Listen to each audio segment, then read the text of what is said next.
Je m'interroge ce jour sur la question de la rémunération ostentatoire des dirigeants d'entreprises affichant des contre-performances générales dans ce pays.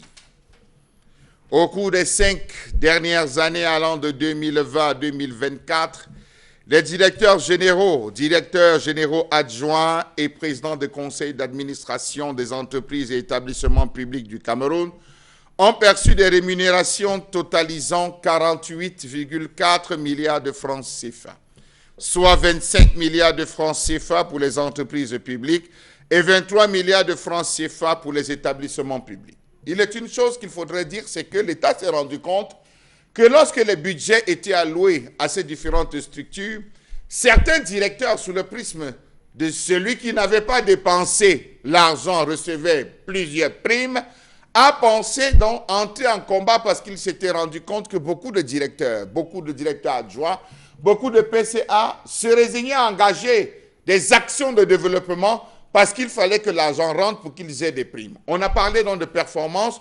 Suivant la performance, actions réalisées, dépenses faites et dans le bon sens, des primes devaient être faites. Sur cette enveloppe dont on présente aujourd'hui, obtenue selon la grille prescrite par le décret du 19 juin 2019, fixant la catégorie, la rémunération, les indemnités et avantages des dirigeants des entreprises et établissements publics au Cameroun, environ 37 milliards de francs CFA ont été versés à des dirigeants dont les entreprises présentent des performances peu éloquentes ou carrément négatives. Comment comprendre que l'État dépense inutilement en payant les salaires des dirigeants sociaux contre-performants, car ayant dégradé la valeur des entreprises, et ceux qui ont peu ou sont peu performants avec les entreprises qui ont stagné? Savez-vous à titre d'exemple que le directeur général de la Cameroun Telecommunication, Camtel, a perçu plus de 885 millions de francs CFA en termes de salaire? Pour quel rendement? Lorsqu'on se plaint, le PCA a reçu 195 millions, le directeur général adjoint plus de 692 millions de francs CFA pour une masse salariale cumulée à 1,1 milliard de francs CFA sur 4 ans. Quel est le rendement? Beaucoup d'argent dépensé. C'est une fortune.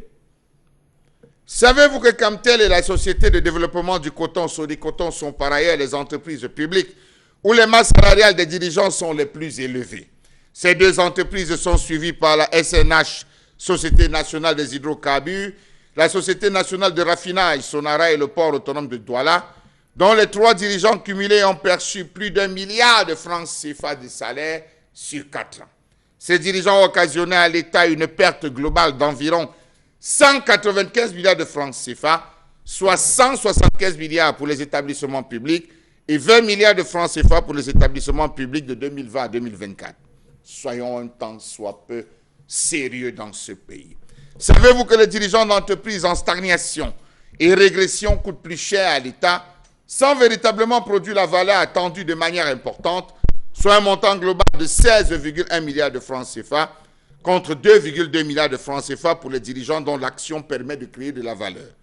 Est-ce qu'il y a dans ce pays une réelle volonté d'auditionner à chaque fin d'année les travaux faits par ces différents directeurs généraux adjoints et PCA?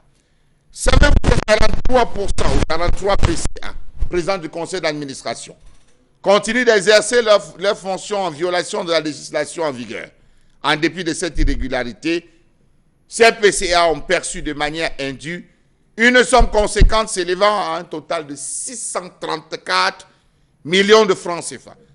Cette situation met en lumière des dysfonctionnements majeurs en matière de gouvernance et d'application des réformes initiées par les autorités.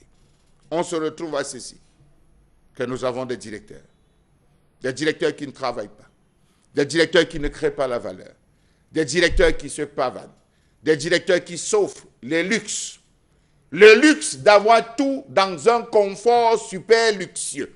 Permettez-moi la répétition. En termes de véhicules, en termes d'équipement de bureau, en termes de confort dans leur domicile, en termes de confort sur les différents réseaux mobiles, des conforts en termes de voyage pour l'héros.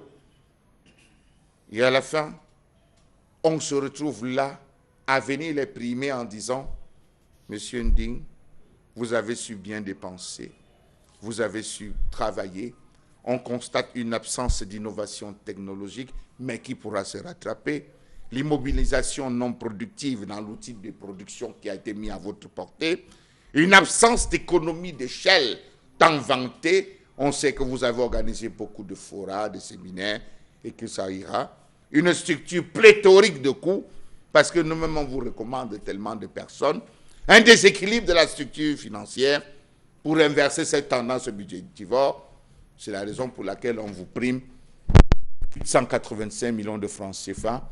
Vous avez le meilleur réseau, vous êtes le meilleur fournisseur à tous les autres opérateurs. Vous avez une masse pléthorique, une base salariale pléthorique. Vous voyagez trop, on vous a même rappelé plusieurs fois. Mais prenez néanmoins ça, même si quelque part les bailleurs de fonds nous tapent les doigts.